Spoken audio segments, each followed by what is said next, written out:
Hi guys, my name is Tosi Lawrence and I'm the author behind the book Against All Odds. I wrote Against All Odds for people who feel unseen, people who feel unheard as well. You know, sometimes in life you go through challenges and you feel like it's almost impossible for you to scale over these challenges, But I mean, in life, what is life without challenges, But it's the way you handle it that matters.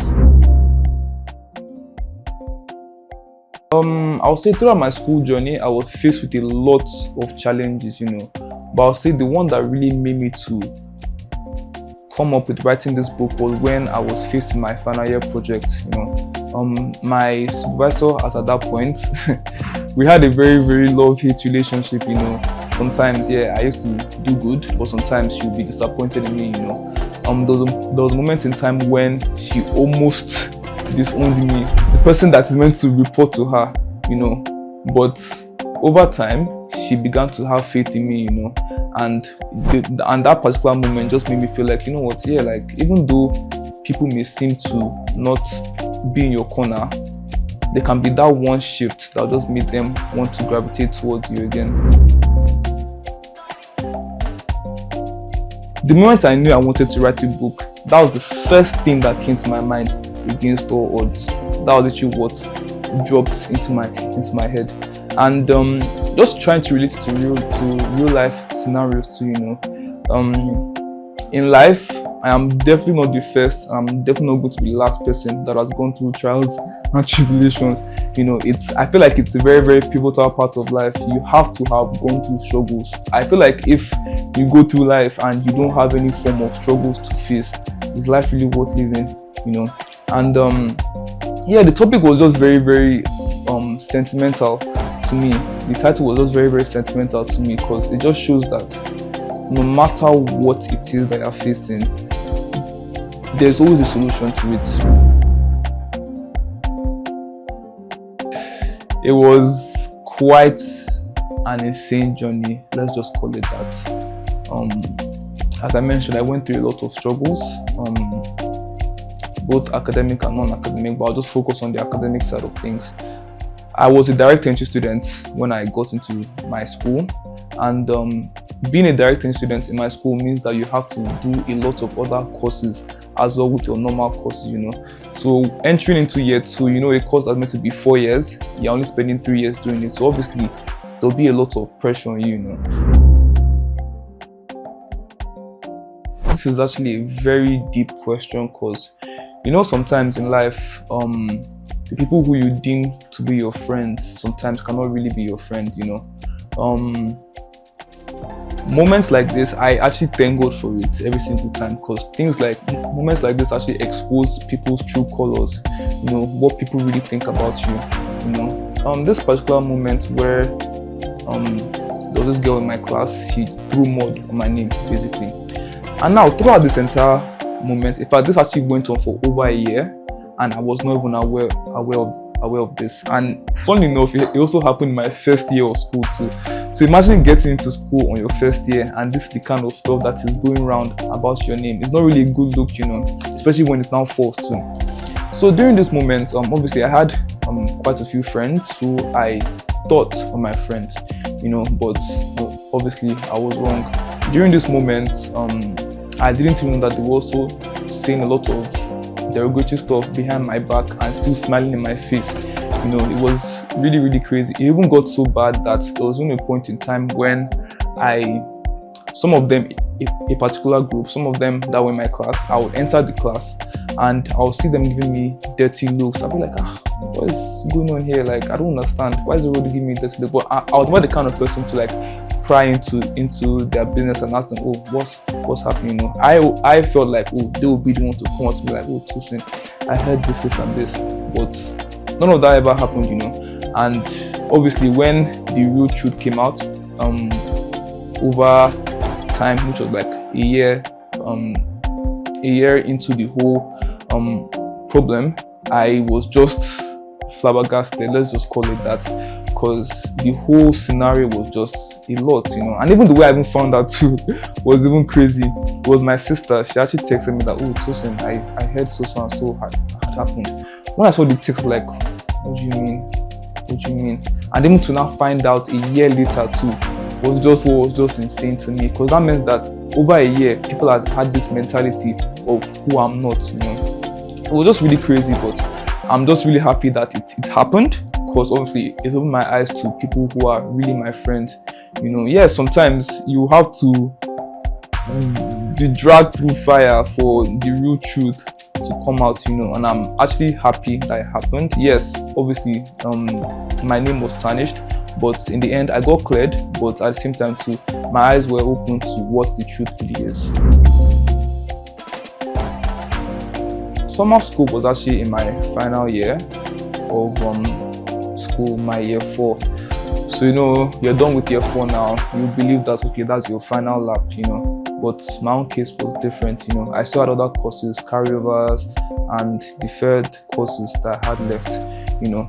So this point in time, I can't lie, was pretty difficult for me, honestly, because I wasn't staying on campus. I had to be going from home to school every, I think, 2 or 3 times a week. Yes, 2 or 3 times a week.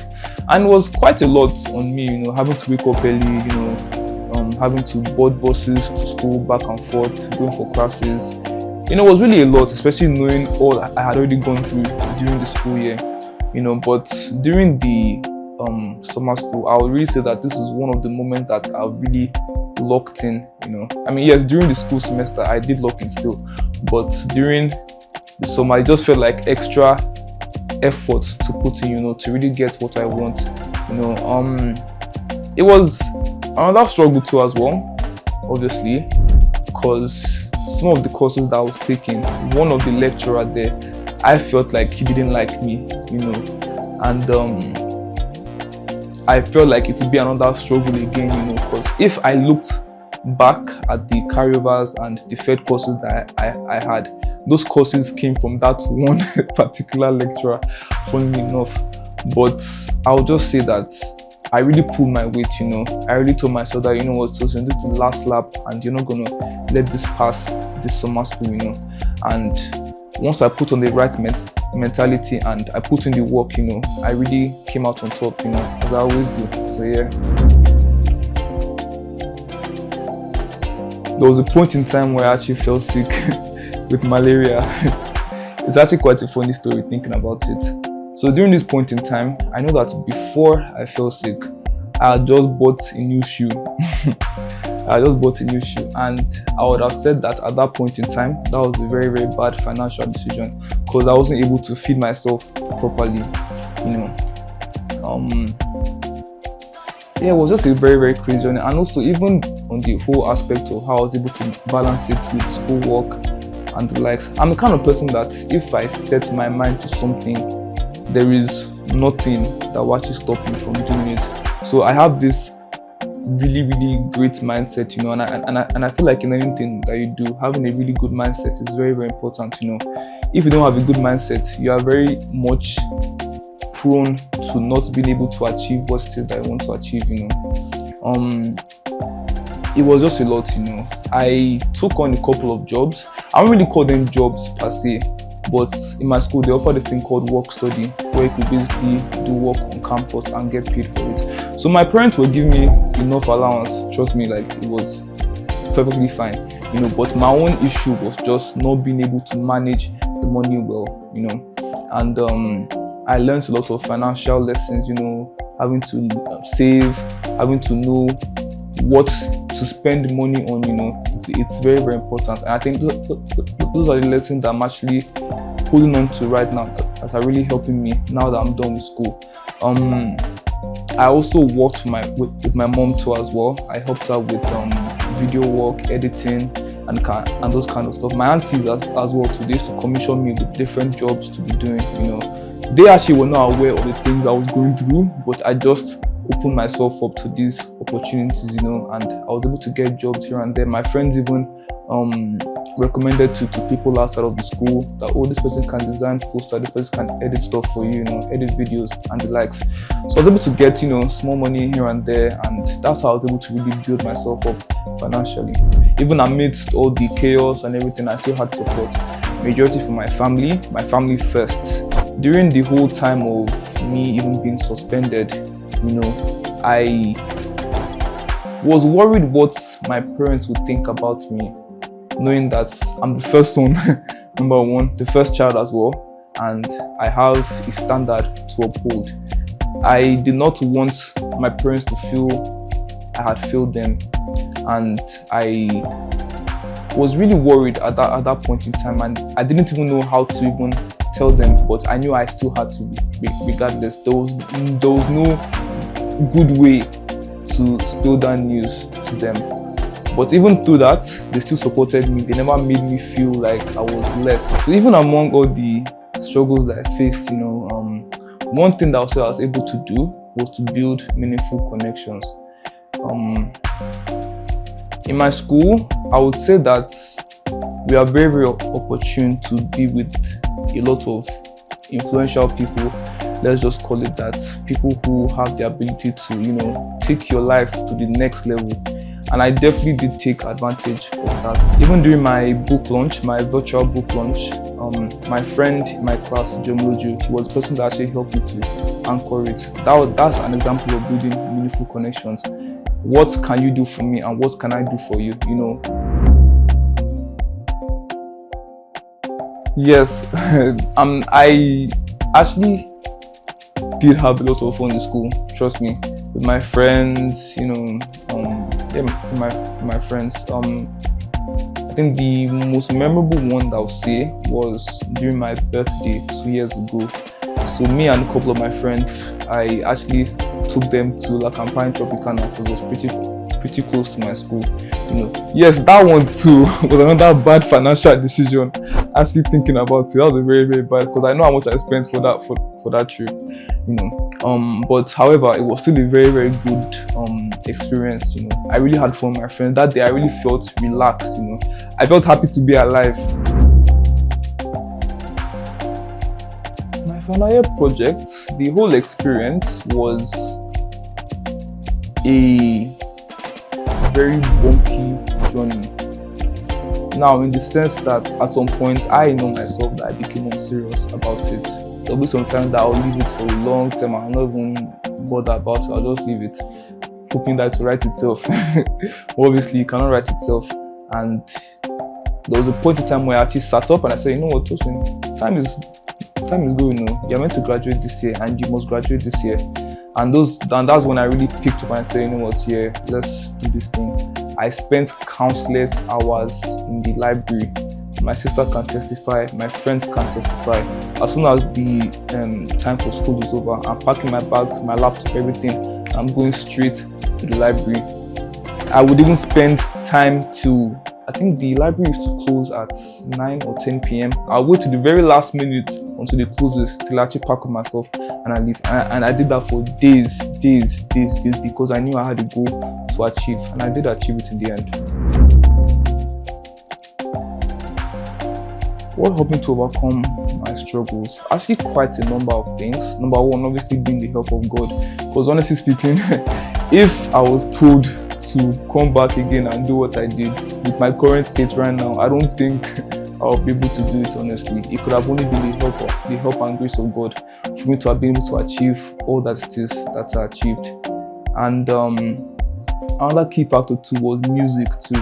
Music is very, very powerful. Like, people who don't listen to music, I don't even know how they're even able to function. Because me, in almost anything I do, I always have to have music in it. My family too, obviously, they were a very, very big source of inspiration to me. Very, very big support too as well. Because without them, obviously, especially my parents, it would not have been possible for me to have been here, And I'm just super grateful to them. My sisters too, for supporting me too as well, not making me feel like a bad big brother. I mean, I'm not a bad big brother, obviously, but there's some certain level of expectation that is expected from you being the older one, and they've never ever made me feel like, oh, I'm not doing enough, and I'm just super grateful for them. When I was climbing that stage, I think in my mind, I was just really thinking that there's actually no way this is actually happening, because it was just so insane to me the fact that I was actually on that stage, it felt like a dream to me. And I have a particular clip of me actually walking onto the stage, and I remember holding it and actually like just held it. I gave it a little shake to make myself know that yes, this is actually a reality, something that I did not think would be possible. I made it a reality. It was just a very, very great feeling, honestly. And I don't know. It was very emotional for me too. I was actually fighting tears on that stage, but I told myself, you're not going to embarrass yourself in front of hundreds of people. I remember when they even called my name too. The noise that I actually heard, it felt very unreal, especially for my friends too, and some people who were privy to what I went through. I really felt seen during that moment, and I don't know, it was just a very, very great moment for me, and I would definitely never ever forget it, at least for as long as I live. One other lesson I would say I've learned throughout this whole book writing journey was the fact that I actually know what authors actually face.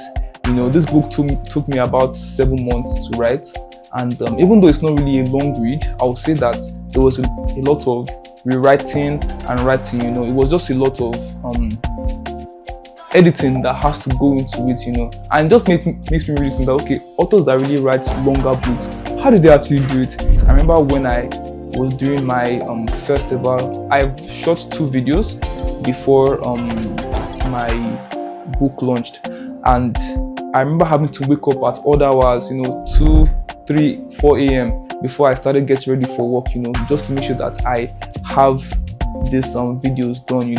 People will never really understand the sacrifices that one really makes to make something a reality. And I think that during this whole journey, I've just really, really understood what it means to make sacrifices and see your dreams come to reality. And I just really feel like in life, if you really want to be successful, you have to have that. You actually have to be desperate for it. You have to be very, very hungry for it, And I really feel like I was able to fully embody myself in that character of desperation. I really, really knew what I wanted for myself, and I was able to go at it, and I got it. So Against All Odds is a book that talks about the power of resilience, grit, being able to rise against all challenges that are faced against. Definitely in life you always face challenges, trust me. It's not a new thing, and it's definitely not going to be something that is going to stop happening. You will definitely be faced with challenges, but what really matters is how you are able to handle it. Because I would have been the last person to have even thought that I would have been able to do what I did, but against all odds, I was able to conquer. And the book is actually out on my seller platform. If you want to access this, you can just go to my Instagram page, which is actually 01tosin. Click on the link in bio, and to be the first link in my link tree, that's how you access the book. It's going for 5,000 naira only.